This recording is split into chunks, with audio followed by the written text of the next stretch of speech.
All right, so thank you everyone for joining us today. Tonight I am live with Mr. Greg from the Poached Egg. The Poached Egg is an apologetics platform that publishes a lot of different apologetics material in all different areas. It's a really great all-around resource. So I encourage you to check it out.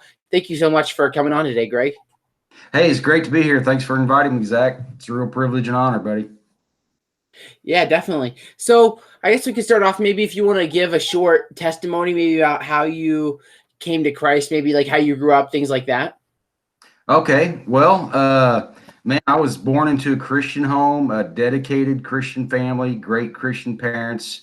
They'd been Christians since they were young people, uh, in high school, and uh, we were in church 3 times a week: Sunday morning, Sunday night, Wednesday night, revival meetings. I went to youth group, youth camp, you name it, I was there.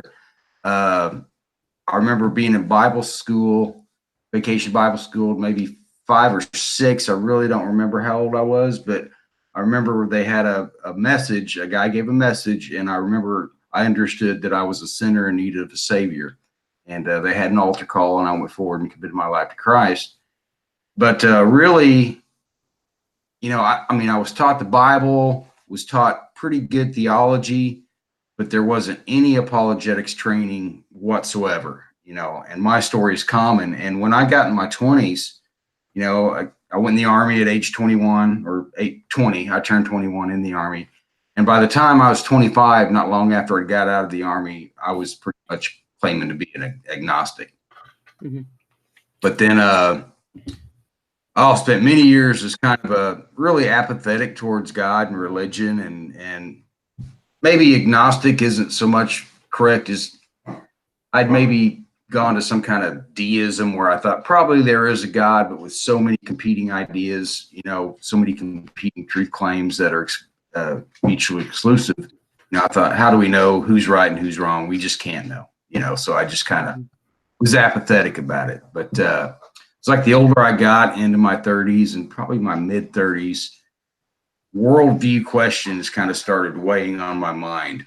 Like I was an avid news watcher. I like to keep up with the news and what was going on in the world. And I think the first thing that started really getting to me was the human condition. I thought, why is there so much turmoil in the world constantly? I mean, always, throughout human history, it's just constant history of wars and violence. And that bothered me. I thought, there's something different about humans. We're obviously different than the animals. I never really could buy into atheistic evolution. And anyway, so I just started thinking about worldviews and things like that. And progressively, God was revealing himself to me more and more. And I was getting to what I didn't know then, what I know now is apologetics, and really started taking seriously the truth claims of Christianity. And eventually I decided that the Christian worldview was the only way the world made sense, and that if it was true, that's what I wanted to follow. And I rededicated my life to Christ. Yeah, that's a great story. And it's great to see the role of apologetics in coming to Christ. So what made you start the Poached Egg? Well, I'd been studying apologetics for quite a few years, just kind of on my own, just kind of informally. And I had really, I'd been reading a lot of books, but I really didn't know that people were doing it online. And I noticed a lot of skepticism online, lots of atheists, evangelistic atheist websites, people trying to convince other people that religion or Christianity was wrong. And so I started to notice people countering this. I discovered like Apologetics 315, J. Warner Wallace, and a few others. William Lane Craig at reasons.org, or Reasons to Believe, and Hugh Ross at reasons.org. And I thought, here I was discovering all these great resources. And I thought, what a great idea to bring all this together in one place to help people find these great resources.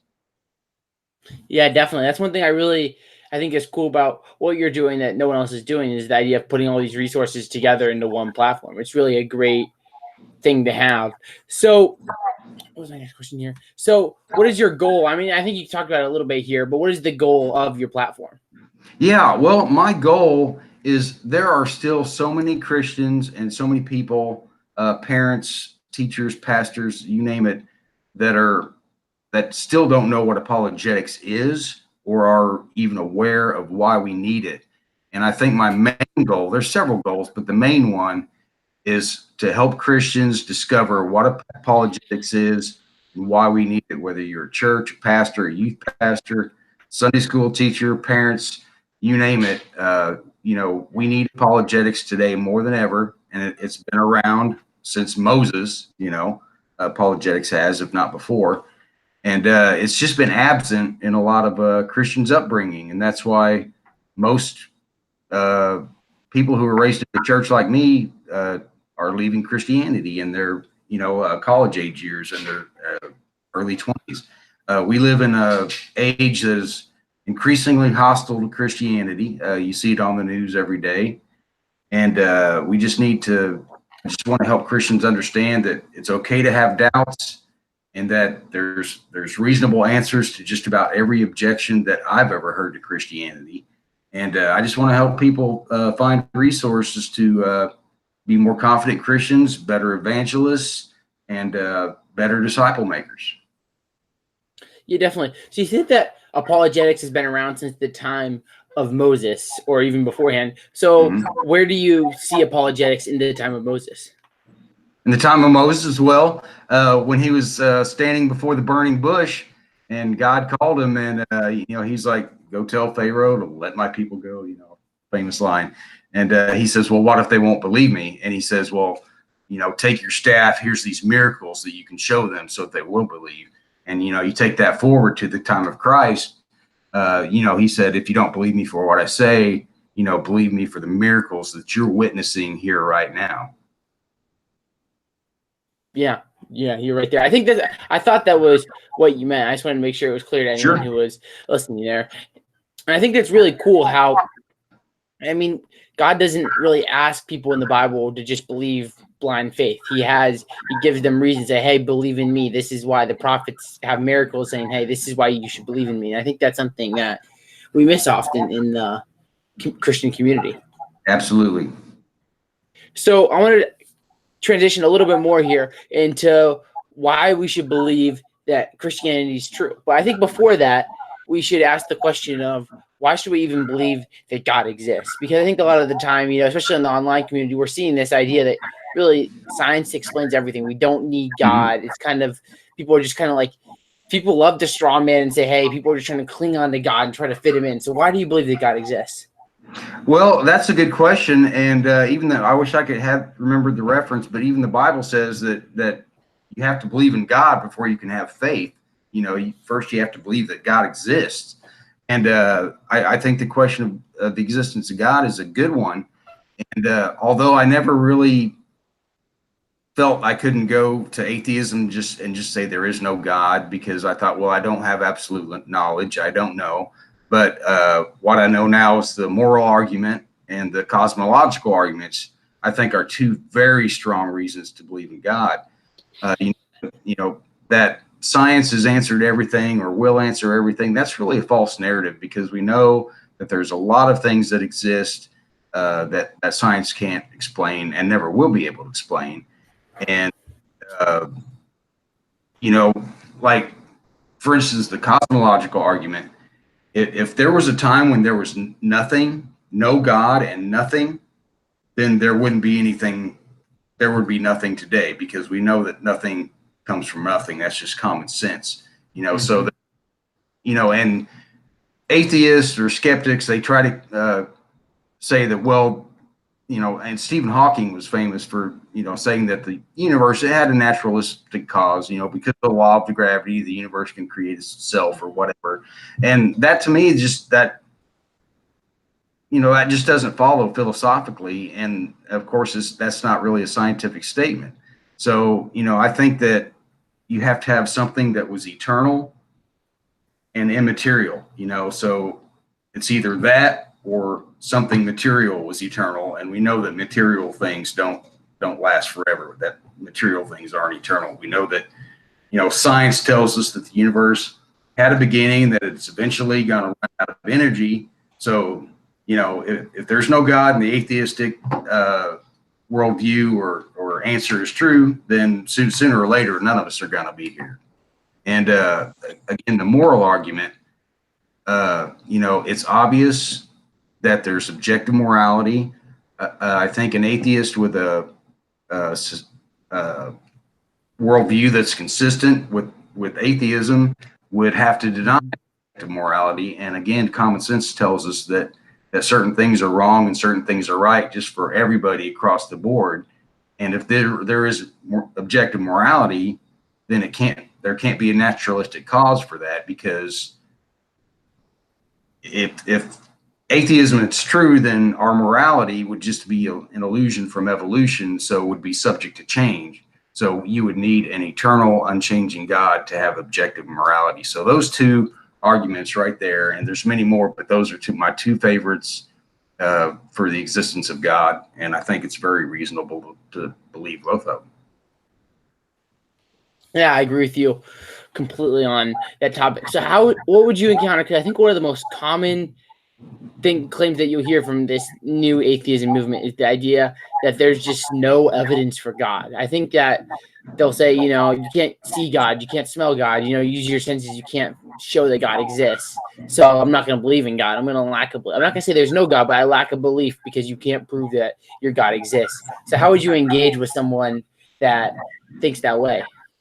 Well, that's tough. I would first start by asking them what they would consider as evidence, and they usually respond with something, well, if God would show me X, then I would believe this. I was once in a conversation with a skeptic friend, and he wasn't an atheist, but he believed that just religion was, just whatever you believed was how God brought you to him, whether you're Muslim or Christian or whatever,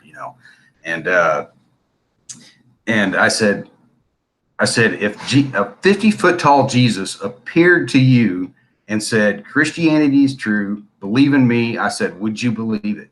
And he said, yeah, I'd probably believe that. And I said, do you really think that's true? Because you would likely think that it was that you were seeing an hallucination, that you're crazy, that it was a dream, that it was some kind of illusion. I said, I bet that would be your first reaction. And he thought, and he said, I bet you're right. So the person that says there is no evidence, they're just not looking.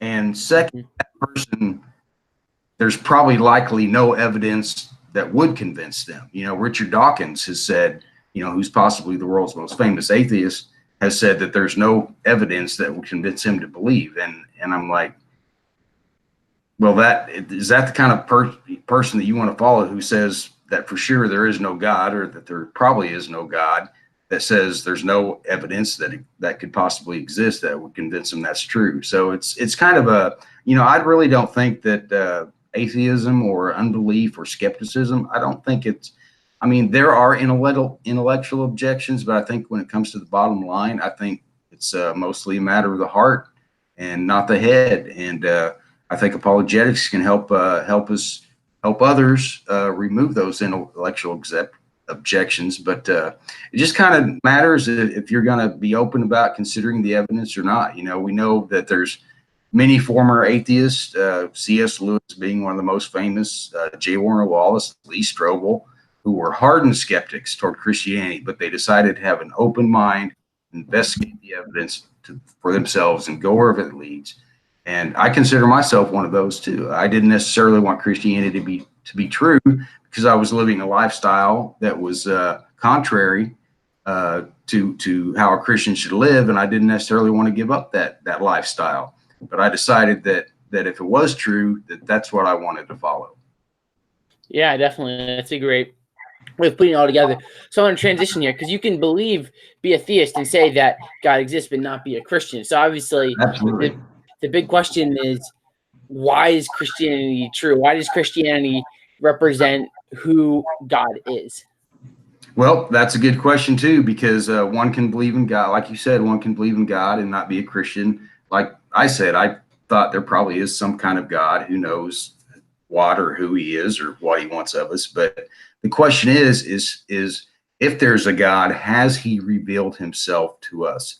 Has he revealed enough about himself for us to understand who he is and what he wants of us, and that he desires a relationship with us. And I think the answer is in the Bible. And I don't think we just say, well, Christianity is true because the Bible is true. There's a lot of reasons to believe the Bible is true. It's internally and externally consistent. We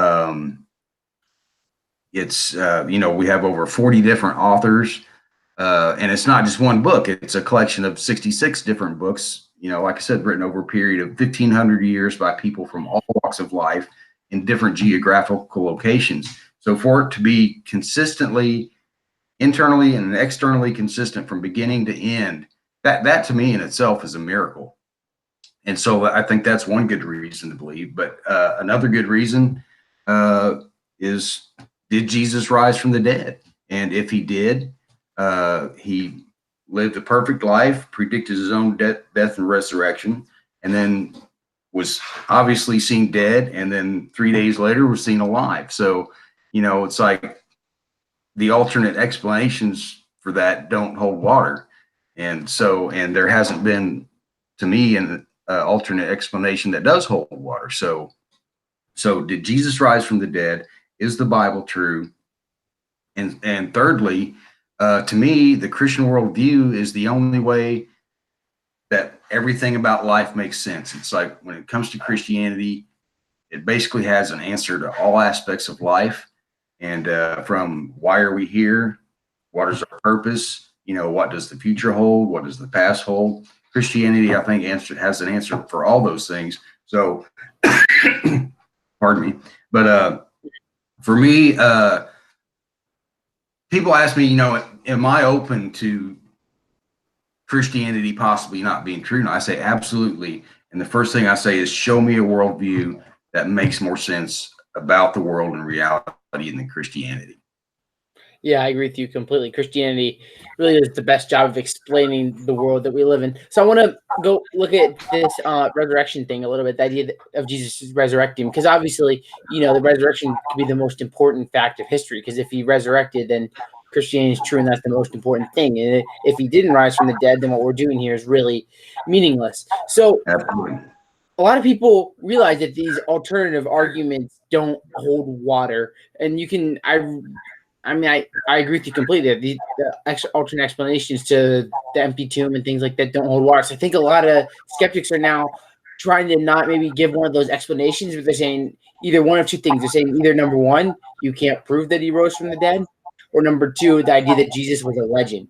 Because I think that if you say he's a legend, you can say, hey, he's actually not a real person. So the idea of him resurrecting from the dead was just made up and written in these books by people trying to gain influence. So how would you address? I guess the bigger claim is probably the idea of the legends. How would you address the claim that Jesus is a legend? Well, I think that idea is really absurd, and I wouldn't want to be insulting. And if someone truly believed that Jesus never existed, I wouldn't want to be insulting and tell them that that's absurd. But but I would try to demonstrate how it is. How we know things about history is through ancient eyewitness testimony. And basically, if you're going to try to cast light on Jesus as an historical person, you're basically casting light of doubt on everything we know about anything in history. There's more evidence for Jesus than there is Julius Caesar. Alexander the Great, the first testimony we have about him isn't until 300 years after he existed. So, we got to look at the historical context. Excuse me, I got a dry throat here. You're good. But, it's like, okay, if you're going to say Jesus didn't exist, then you have to explain the Apostle Paul. Did he exist? The Apostle Peter, did he exist? James, John. It's like, there's got to be a reason why these guys did what they did and went to their deaths proclaiming a risen Christ. It's like, we know that people will die for something they believe to be true, but we know that nobody dies in what they know to be a lie. So they either sincerely believe that Jesus rose from the dead, or it's the biggest hoax ever. So Yeah, you could say, well, Jesus didn't exist. Then why did these people do what they did? Why did Christianity explode in the first century, starting in Palestine and expanding outward from that? There has to be an explanation. You just can't say, well, it just happened. A bunch of guys made it up. They decided they didn't like Judaism the way it was. So they decided, hey, let's start a new thing and let's all go our own different ways and let's all get killed for it. That's just kind of, that's really, the evidence just doesn't stack up. And the internal evidence, the four gospels, Paul's letters, the testimony of James, and the external evidence, we have hostile witness to Jesus from secular history. With all the weight of that evidence and with the historical scholarship to where even the majority of unbelieving historical scholars believe that Jesus did in fact lived and was an actual person. Now, whether you believe he's divine or not, that's up to you. But I think people want to deny that he exists because you can just believe that Jesus existed, then you're done. You don't need to go any further. I mean, you don't got to argue for the New Testament or anything. It's like he didn't exist. No resurrection, no Sermon on the Mount, no nothing. It's all made up, So if you can deny that he existed, you can just be done with it. Yeah, definitely. I mean, I think that's why they're pushing the idea that he did not exist, because it's the best way out of him being who he said he was. So I think that's all the questions I have, Greg. So, I mean, I really appreciate you doing this. Well, hey, man, I appreciate you having me on, Zach. It's a real honor to be here. And I tell you what, I really appreciate what you're doing, having these podcasts. And I'm real thrilled to see young people like you having your blog and your website and posting articles. When I started this almost 10 years ago now, but just over 9 years, there was very limited resources for apologetics and Christian worldview studies online. And I was the websites I was taking articles from and pointing people to these resources, there wasn't a lot in number. And now there's like more than I can keep up with in just that short time span. So it's just a thrill to see people like you doing what you're doing. And I wish you the best in your studies at Liberty, and just keep up the great work, brother. Appreciate you. Yeah, I appreciate you too. You're doing a lot of great work for the kingdom as well. I'd encourage everyone to check out the Poached Egg website.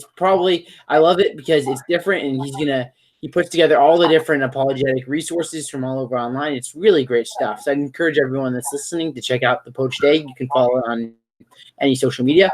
And for us, I'd encourage you, if you're watching, to subscribe to us and like this video. You can follow us on social media, or you can support us financially on Patreon, as we're trying to raise $200 a month. So I just want to say thank you, everyone, for tuning in. Have a great night.